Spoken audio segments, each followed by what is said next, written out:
guys, how are we doing? So, Winter Anime 2022 season is in full swing, and what I thought I would do is I would give my initial thoughts on what I think of the winners, what I think of the maybes, what I think of the losers. Completely based off just the first episodes. We'll do this in segments. I've watched the first episode of pretty much everything that's on Funimation and Crunchyroll this season. Winners are the ones that I think are just going to stay. I'm going to be consistently watching throughout the season. Maybes are ones that I think could possibly go either way. Again, I'm only basing this off the first episode, so maybes is going to be like, right, second, third episode I've dropped off, or it goes into the winners category. And losers are just basically videos that I just completely drop from the first episode. And then in 5 weeks' time, I'm going to go through this again, see which of the maybes has made it into the winners category, losers category. Maybe some of the winners has moved into the losers category, we'll see. And then at the end of the season, we'll do a wrap up and see how good the Winter Anime 2022 season has been. So, let's start off with the winners, shall we? So, this season, obviously, we are all watching Demon Slayer, Princess Reconnect Season 2, Attack on Titan. My god, that opening.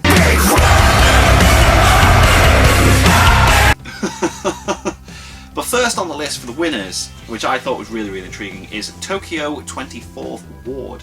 Again, I've just gone straight into these shows without looking at any description or doing any research or anything. I've literally just dived in and I've gone on first episode basis. And Tokyo 24th Ward really took me by surprise. The animation is absolutely beautiful. And I did have a moment where I was like, this seems to be going on for a while. And it wasn't like that I was bored, it just seemed longer, and it was, and I'm glad. The first episode was 40 minutes long, and I feel like it was necessary. I'm glad that they didn't like rush it into a 24-minute thing and just cram everything that happened in the first episode. That it gave you time to understand the characters, it gave you time to see how crazy this show is potentially going to get. There's a lot of time travel-y stuff involved, and I really like the characters. It's really cool that like you establish the three main characters as mates, and then you got a time skip, and then a phone call from the future, apparently told to change time. And when the three friends answer the phone, all of a sudden something twigs in their brain, and then they all have like mad like abilities. Like the main characters like parkour over the town and everything. How he's narrating how it's ridiculous that he shouldn't be able to do it. It's just absolutely awesome, and I thought everything about it was really interesting, and I'm really intrigued to see what happens next with Tokyo 24th Ward. So that is my first recommendation. I think is going to be a winner for this season. Second one on the list of winners, I apologise for the lighting. Every time I mess around with the TV, something happens and I'm just like, But the second one on the winners is Mitsukurutsu from the Monster Development Department. I love this. So imagine Power Rangers, right? But on the perspective of the person that has to make the weekly monster for the main villain. But then it's not even that person, it's their assistant. That then has to pitch what the monster can do every week to the bad guy and their generals, explain its abilities and try and sell it off so that they can stay on the monster development team. Thought it was boss. I thought it was really cool. It's very funny, and it used like references to actual shows that are in Japan, which I thought was really cool at the start. And I love the whole back and forth between the pitch. So it's like you've got the girl who's meant to sell the idea to the general, and they're arguing back and forth about the abilities, why the names are stupid or what it can do. And I just thought it was very funny, and I really do think it's going to be something that's going to be quite interesting, because like instead of getting your monster of the week like with like Gridman and that with and Power Rangers etc., you're now getting like the opposite side. It's like the funny side of before the monster of the week thing happens. So yeah, I'm really looking forward to this. And again, I feel like the animation on like nearly all these shows this season, even the ones in the losers category, is just absolutely fantastic. And yeah, Mitsukurutsu from the Monster I'm terrible with these long names, I'm so glad I got on this. From the Monster Development Team is definitely on the winners list for me. These aren't in any particular order, by the way. These are just like the winners for me so far in the list. And the number three, boom, Sabisku Bisco. I think that's what it's called. Sabisku Bisco. This really took me by surprise. A lot of these shows did. Like I said, I've not been like reading what they're about. This was really, really intriguing. Like, some event happened which changed the world to make it be all apocalyptic in places. People are dying from a disease which is basically rust, which is rusting people's bodies.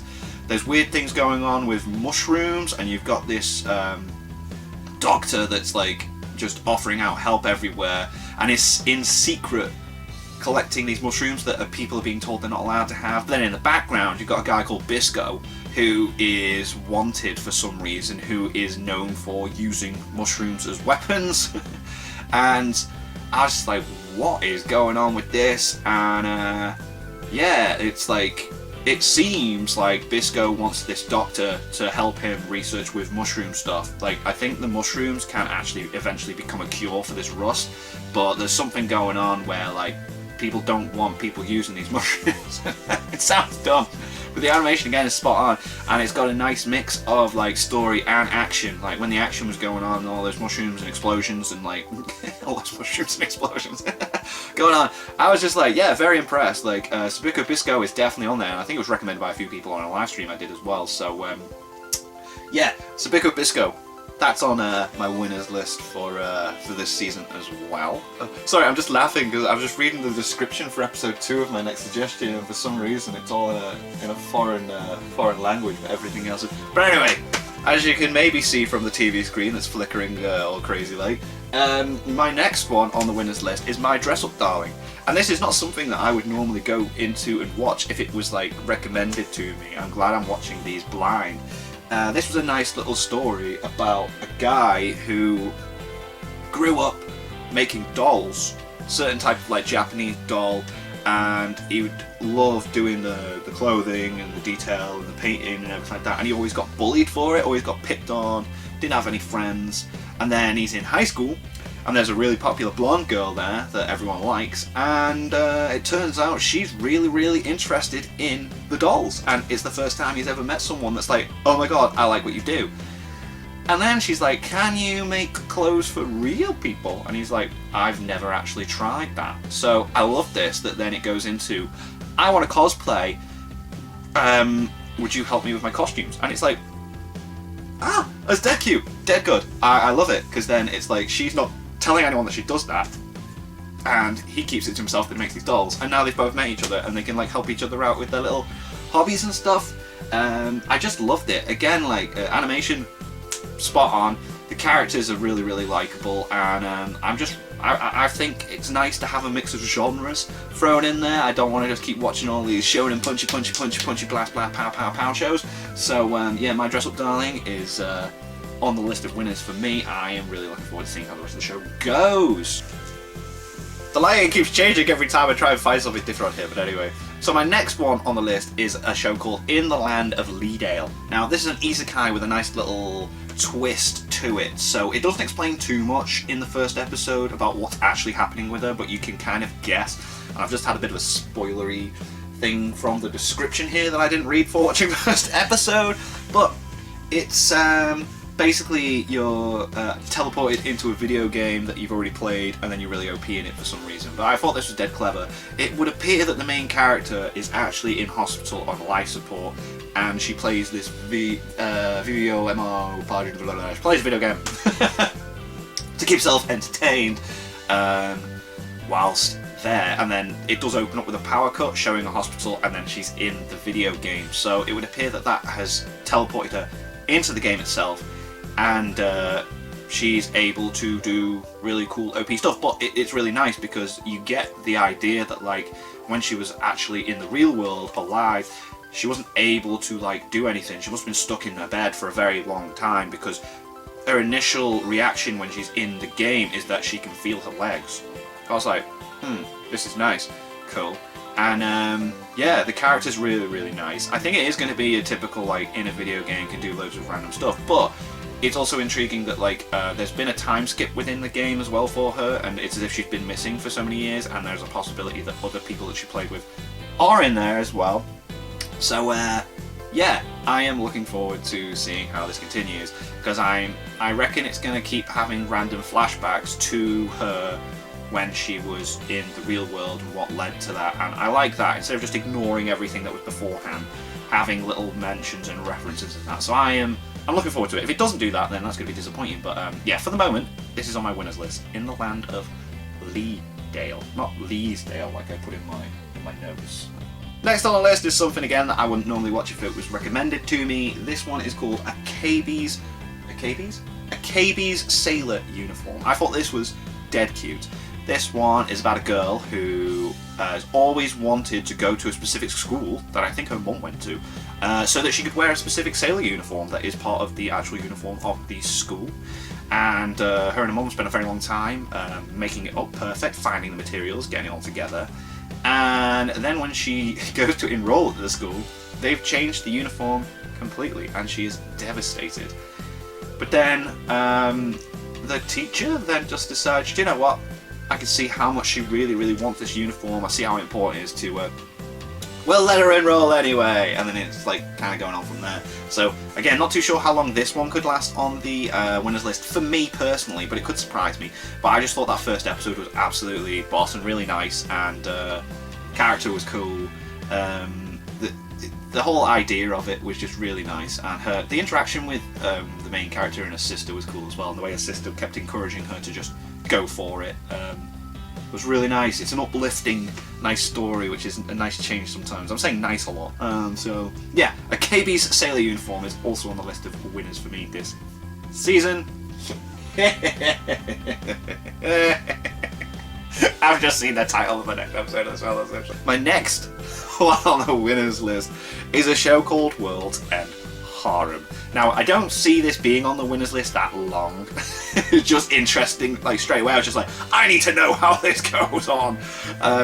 So, imagine a world where, right, let's set up what actually happens first. Because they try and make sense of it in such a daft way.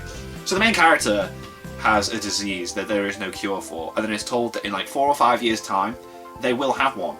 But he hasn't got that long to live. So, we'll put you in a deep sleep, we'll freeze you, we'll do whatever, and then when you wake up, we'll have the cure for you. And he's like, cool.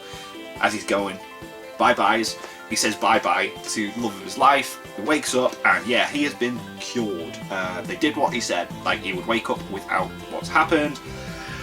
But then he slowly realizes there's no guys around anywhere, and it turns out that while he was asleep, there was a disease called the MD, which is the male disease, MK, male killing disease, something like that anyway. And yeah, it just affected men, and I think there's only 5 men in the world, including himself, that are actually still alive. And so he has to help repopulate, and it's such a weird one because it's purposely trying to be weird, but I just want to see how long they can keep this going. Because he's just told, right, you just need to bang all the girls. Bang all the girls. Come on, they're all there. And he's like, no, I need to find the one girl I want to bang, not just all these girls. And so he's like, can't you just like take my like sperm and like use it? No, artificial insemination does not work. Why? We don't know. It just really made me laugh that they cover that, and it's like they don't have an explanation for it. It's just, nah, you've just got to bang all the girls. So I just really can't wait to see this. And the second episode's called 2 Women, so it's like, what? So we'll see how that goes. I'm going to be honest, I don't see this staying on the winners list for the recap in a few weeks. But we'll see, it might still be up there, it might keep me entertained, but it's just hilarious how there's just black bars everywhere, censoring so much stuff on the screen, and it's just such a ridiculous idea. So yeah, World End Harem for now is on my winners list this season. Next on the list is Requiem of the Rose King. This really took me by surprise, as did a lot of these shows. Hey, you're repeating yourself a lot. But yeah, this was absolutely boss. If you were to tell me that I was going to watch an anime that was basically telling the story of the War of the Roses, I'd be like, nah. But if I was to just randomly click it not knowing that fact and just watch the first episode and be like, holy crap, this is incredible. Yeah, that's what happened. I love it. There's such an intriguing story going on. You've got your basic like 2 royal families warring, but then there's other stuff going on as well. Like you've got Richard, who's the main character? Yeah, Richard. There's stuff going on with Richard that isn't really explained, and I like that. There's a lot of mystery in that to who and what he is. He keeps getting called a demon child by people, and his mother like hates him, but his father loves him, and he keeps... unintentionally looking like he's really scheming stuff, and you know, he tells his dad to go to war when his mother's like, no, don't do it, and she's like, oh, you convinced him, you demon child, and stuff with his body, like someone accidentally touched his chest, and as he's running off, someone's like, he's a woman, but like he's not, and there's mentions of his body in that, and it's like, huh, really weird. And I was really happy to see that when I went to Waterstones before coming here to film this, that I saw volume 14 of the manga for this. So I was like, oh, so it's still like an ongoing thing, maybe, possibly, there's still more. So it might not just be this one season. So I'm happy about that. I hope it carries on with this nice dark feeling that it has around this story of these royal families, and I feel like there's going to be a heck of a lot more going on with it as well. So yeah, Requiem of the Rose King is definitely on my list for the winners this season. Last one on the list for my winners is Love of Kill. This was really cool. This was really cool. So imagine that you are a bounty hunter and you're really good at your job. So good that everyone has got a bounty on your head, and all you want is a girlfriend.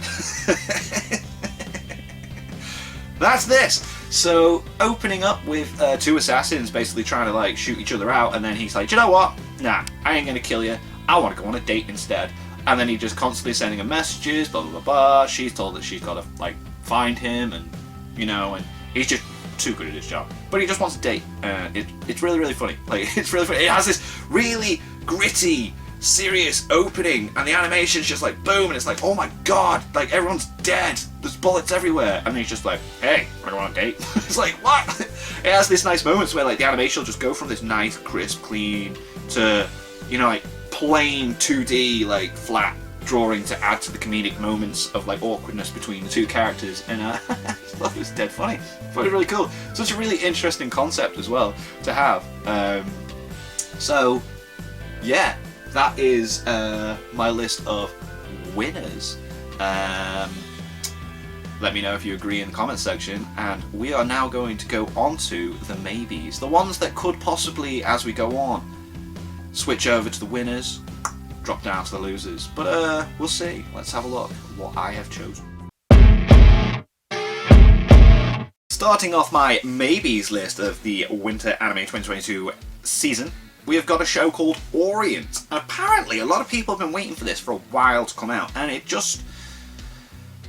doesn't have that oomph that it needs for something that has been expected for a while, if that makes sense. Like, you got a lot of people that have been waiting for this. The animation was okay.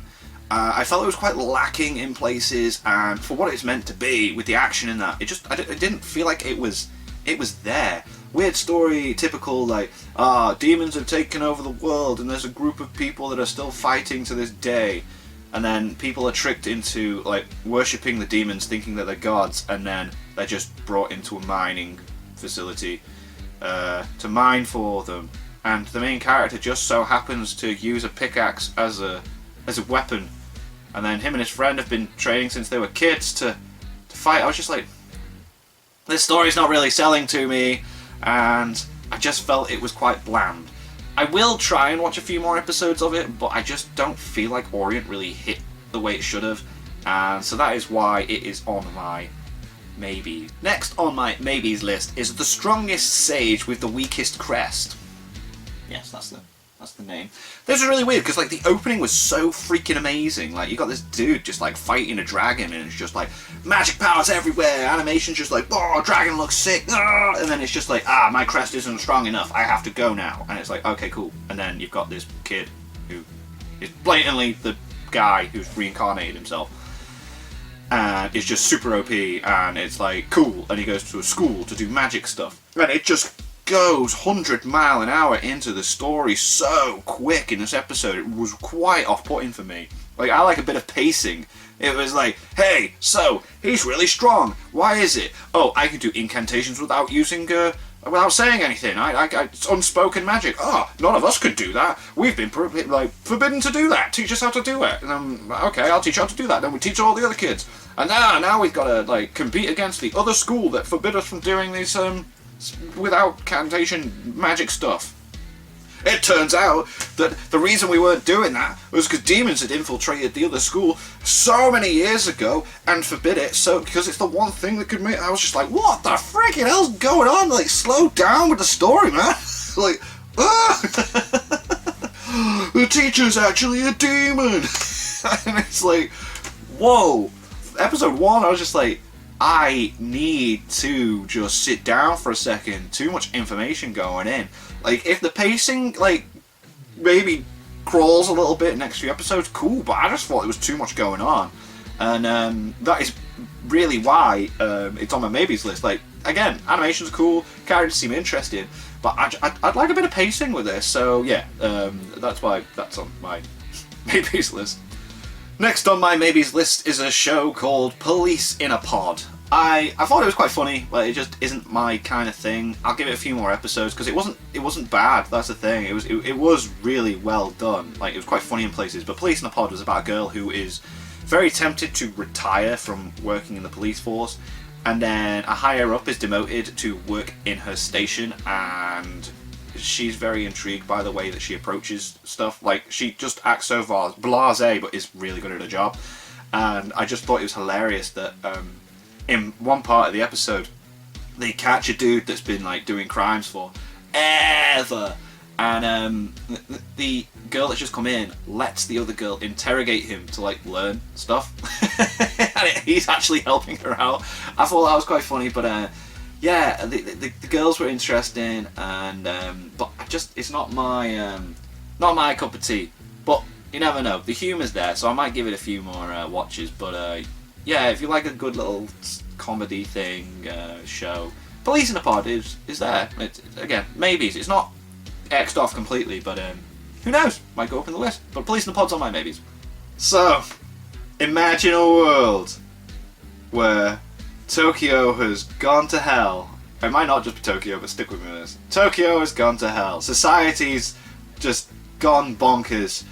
The youths of Tokyo have taken over and are fighting over towns for stuff, and then the government step in and go, right guys, the only thing we can do is invent a game called Extreme Baseball.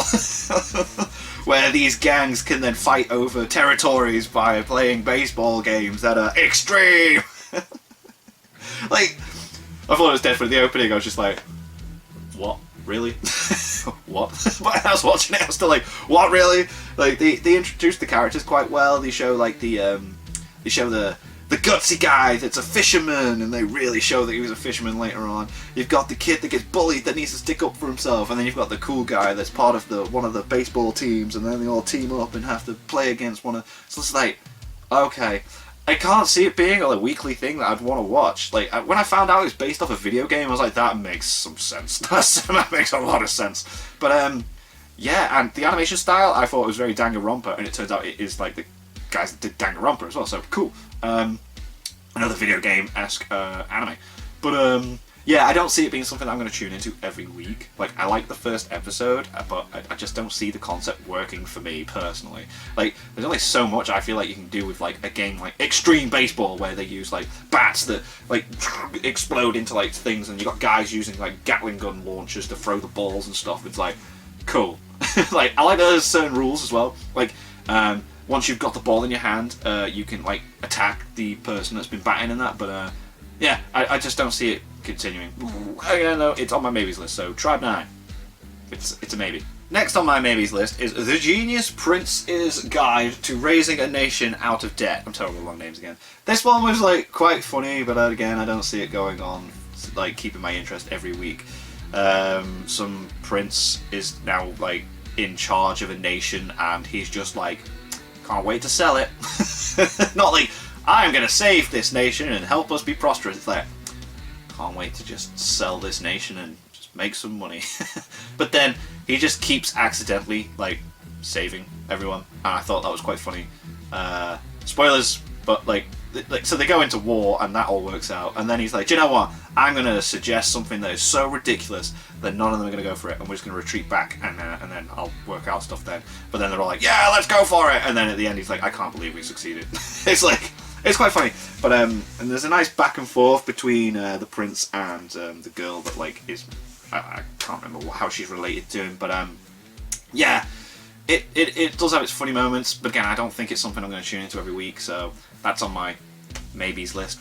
Next on my maybes list is Life with an Ordinary Guy Who Reincarnated into a Total Fantasy Knockout. This was weird. This was a really, really weird concept, which did have some really, really funny moments. You got two guys that get teleported to another world. Both friends. One of them gets turned into a blonde, like, girl. And the other guy was pretty hot anyway. And then they both start finding each other attractive. But they've got to defeat the Demon Lord. It's like, okay. It's mainly focused around even the narrator says that like it's a romantic comedy, so like that's the main focus of the story, and then it's like you're gonna defeat the Demon Lord as well. I did find it hilarious where they're trying to like they do try and trick each other out into trying to admit that they find the other person hot because they both kind of feel like they shouldn't, but they gotta know what's going on. And yeah, it was quite funny, but yeah, and they've got like weird abilities, and there's something to do with a door. Again, only watched the first episode, not read anything about it.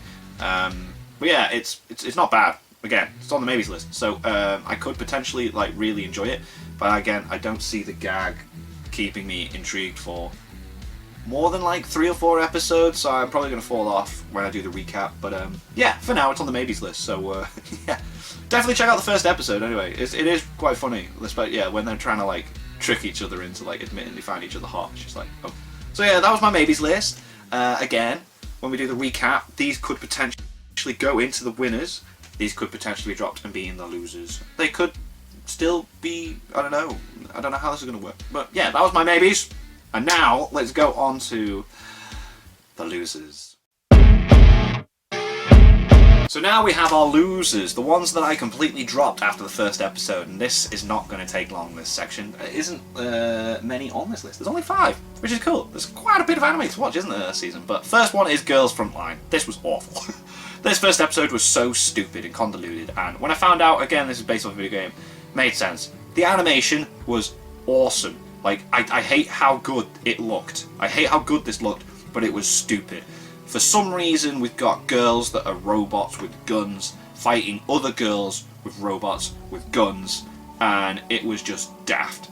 Like, I suppose if you played the game, maybe it would make more sense. But I was just like, why is this happening? Who are these people? And I just didn't care to want to watch anymore. So, yeah, Girls Frontline is the first one on my losers list. Next one on my losers list is a show called Rusted Armors. This really, really annoyed me. So, it's one of those CG animes, and it's the only like anime that isn't well animated. It's not my cup of tea, the CG stuff. It really doesn't normally put me off, but yeah. I'm weirdly in a situation where I have to stick up for X-Arm here, because this show sells itself as like an action anime with the opening and everything, showing people all these weapons and stuff. But then you don't see hardly any action whatsoever. It's all off screen. Like, you'll have a moment where someone will go slice the attack of the enemy, and then the screen will just flash white, you don't see what happens, and then the guy's on the floor. Or, you know, you'll have a freeze frame. You got a guy with a Gatling gun, it's like cool, and he's shooting everyone, but then instead of everyone seeing everyone get shot, it's a freeze frame of everyone already shot, panning across, and then they fall over. X-Arm, as bad as it was, as terrible as the animation was and all that, it at least tried to show you the action that was going on screen. It's a weird one, that, but yeah, Rusted Armors, I was just like, what is going on here? The animation's not great, and then you're not even showing me any of the action that's meant to be going on, and I just wasn't interested. So yeah, Rusted Armors is another one that I am just dropping from the first episode. Next one on my losers list is Fantasia Sango, not Saga, like I was saying to myself. Fantasia Sango, Realm of Legends. I can't really remember much that happened in this episode because it was very, very boring. From what I understand, there's monsters that these people fight. The team that fight the monsters has been pretty much killed, except for like 2 surviving members or something, and then they use this girl that's part demon to help fight, and then they recruit other people. I think that's that. yeah, I wasn't entertained. Animation was good, but that was like pretty much it. So yeah, that's another one on my losers list. Next one on my losers list is she professed herself pupil of the wise man. Now this was weird because like initially I had it down as a question mark. This was like near the end of the episode. I was like, boom, cool. But then it did this weird thing for the last 5 minutes where there was just like no sound, no dialogue, nothing, and I was dead confused. I was just there with my like remote, like up in and down in the volume, pressing the mute on and off, thinking something had gone wrong. Completely distracted by that. It completely threw me, and I thought it was a terrible way of like trying to portray like some sort of like change, because I thought the initial story was cool. Like it's people within a video game, so it's not isekai because it is them as if they're playing the video game initially anyway. It's probably changed at the end of the episode, but it didn't do a very good job of explaining that. And again, I'm basing this off the first episode, so. But yeah, you got the guys like it seems like all like, oh yeah, we're fighting stuff and we're really cool and blah blah blah, and you're the best, yeah bro, I'm the best, you're the best. And it was just, they had nice moments where it's like they show each other like screenshots of fights that they've had previously and things within the game, you know, when they're not talking to NPCs and that, and the main king and this wizard dude. And I thought that was really cool. And then the wizard dude goes off, and then he just goes, and then he disappeared and was never seen again. And then it did this weird 5-minute thing where it just doesn't show anything, and apparently it looks like it's the wizard been transported into a girl. That's what I gathered from it, but it wasn't very clear, and I just really was put off and bored. Really, really bored. So, yeah, it went from a question mark to a cross. Sorry, I am not putting up with a show that will do that to try and be weird with its storytelling. Last one on the list is something that I didn't realise is still ongoing, and I am stuck watching every week. Do not fall into this trap. Platinum End is not a great anime. It's not good, but I watch it every week and I can't stop myself, and I don't know why. And episode 14's animation was absolutely spot on. I hate how well it looks, I hate how good it looks, and I hate how intense it makes itself feel when really there's nothing really going on. And it's just like, ah. So please guys, do not fall into the trap of watching Platinum End. It's too much. It is too much. It's a show that makes out that it's clever when really there's nothing really clever about it. Why do I do this to myself? Why am I watching episode 15? Oh no! Ah, it's so stupid! Right, so that was my winners, maybes and losers initially for Winter Anime 2022. In a few weeks time we will go back to what is airing, and we will see if the winners are still in the winners list. We'll see if the maybes have moved anywhere, whether they have moved to the winners or if they've been dropped. And yeah, I suppose the losers list just goes off if anything's been dropped then, I guess. Unless something happened where like I drop. Yeah, it'd just be stuff that gets dropped, right? It makes sense. Thank you to my patrons. If you want to have your name at the end of every video I upload, link is in the description to the Patreon page. $1 a month will last help to get your name at the end of every video I upload. Link is in the description to Twitch and Twitter as well. And let me know what you're watching. Do you agree with the stuff that I have said here? What was your winners? What were your losers? What are you maybe sticking with? And yeah, did you like this video? If you want to see more like this, again, Patreon is down below. Click like, subscribe if you haven't already. And I will see all of you guys next time.